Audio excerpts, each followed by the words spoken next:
This is a quick amendment to the video I started with yWriter. I just finished writing the scene out for the first chapter. I want to do this quick amendment because I realize this is one of the things I actually like about this program that I think sets it apart from Scrivener, because part of the question is, what does yWriter do that Scrivener doesn't? I mean, that's the timeline feature. I think actually Scrivener does have a timeline, but what I like about the yWriter one, it's pretty easy to see. So if you go into the storyboard, rather, so if you go into Tools, you click on Storyboard. And what it'll do is it'll bring up a new window that shows you your usage. So we have these different characters, and what this does is this actually shows who the viewpoint character is. And then these lines are broken by the chapter, so you can see the chapter title is up here at the top. You might want to renumber these at some point, but we have none here because we haven't written anything. We don't know who is in charge of it. But these all are in Bob's point of view. The story will probably remain in Bob's point of view, but we don't know that for sure. When I do the outline, that's where I would actually figure out who should be in charge of what. There might end up being one or two scenes where someone else is got the main view. Usually you might do that for the pinch point of the story when you show what the antagonist is up to.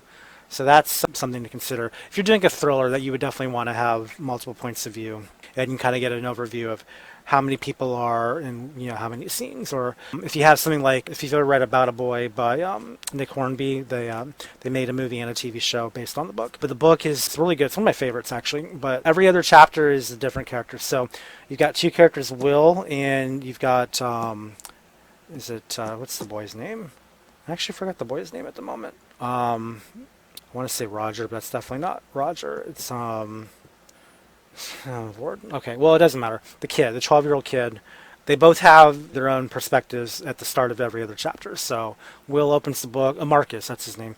Will opens the book, then Marcus does the second chapter, then Will the third, and so on until we get to the end of the book. And it's a nice juxtaposition between the two characters to see where each one's coming from in the story and in the relationship that they build. So it's a cool technique. And so if I were to do something like that, then I would want this as the storyboard. Another thing you could do too is the nun can be like an omniscient point of view. There's another one I read late last year called The Last One by Alexandria Oliva, and another great story. I hope you guys read the books I recommend through this channel. And this particular story, it's about a reality show. It's one of the survival type reality shows where they go off into the wilderness and they survive for however long they need to in order to win the prize. The twist is that basically the apocalypse happens while they're filming and they don't know it. Yeah, so the way the story is designed is, again, you've got chapters, like the present tense chapters are in her perspective, the lead character, and this is after the big virus has hit, and she's discovering the landscape, and she's discovering the after effects, but she doesn't know what's happened. She thinks it's still part of the show. That's sort of the twist on that whole viewpoint. I'm not ruining anything. This is all in the description of the book, so. Like, she thinks as she's going through the wilderness that she's seeing set pieces. So it's interesting to watch her psychology develop. But the other scenes are the flashback scenes of them actually being on the show. So I think, if I recall, I believe we get a picture through like the lens of the camera. We see the scenes play out because she's given a different name rather than I. Anyway. Stories like that, I think, would benefit from a storyboard like this. So Scrivener may do. Well, I still have to do the Scrivener part of the other video. So if you've seen the other video, then you may have already seen me address this. But I think this is a cool feature, and we'll explore that in the other video. There's a few other tools here. We've got display scene list. So this is just a quick overview. It's kind of like the timeline or the storyboard. It's just so we can see more clearly what we're working with. I'm not sure why I've got all chapter. Oh no, because I had two scenes. That's right. Okay, and I think you can probably reorder it. Maybe, I'm not sure. Figure that out.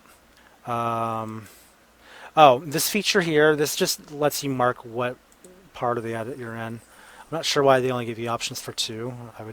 I know I do more than two. This is written by a writer. This program, so maybe he only does two. Tools, scene ratings chart. So this chart here, so we've just marked scene 1 as having relevance, tension, humor, and quality. We just rated the levels of each, so we're showing that quality's at the top. We can't really see tension on this bar because it's matched with humor. Well, we should hopefully know it's there. This will definitely be more useful when we finish the project. So the rest of this stuff should be pretty obvious, I think. Global variables, I know in programming you use that to store data. I don't know how it's useful here yet. Project variables, that's probably the tags, I'm guessing. No? I actually haven't found the, I'm not sure yet why we would use this. There might be other resources out there that examine that. Reports, work schedule. The thing with the schedule is you can define what you, hold on. Oh, okay, synopsis. I didn't actually fill this in yet. I'm going to use a format that I found through the book designer that was useful to do the synopsis. But anyway, if you have, you can do a quick synopsis. This is useful if you're going to do an elevator pitch for your book. I actually got to explore this some more.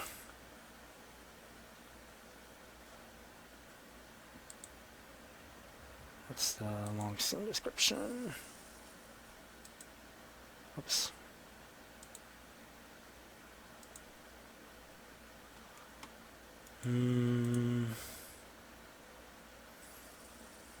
Alright, I have no idea.